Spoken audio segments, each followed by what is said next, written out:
igama likaBrigadier Jaap Burger seliphinde lavela kulesigungu esiphenya ngeinsolo zenkohlakalo kwa-Eskom.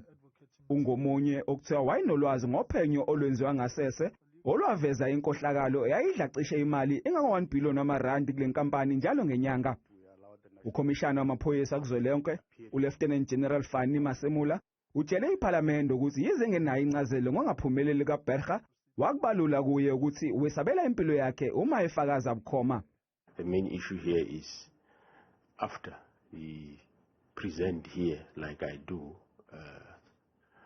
thereafter, what are the implications to himself and his life? Lokhu akwagculisanga amalungu ePhalamende. What I don't accept is to go AWOL. I think that is totally unacceptable. We must now summons Brigadier Burger to come.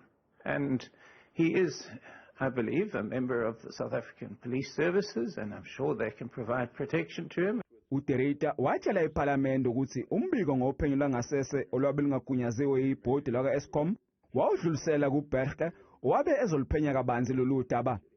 Lokhu kuqinisekisiwe nguMasemula. He did give me, of course, feedback that yes, he met Mr. Trader. Mr. Trader gave him information, but he did not give him the Fivers report. iPhalamende lithi ubufakazi bukaBurger balekile ngoba buzodalula okuqukethwe kulombiko.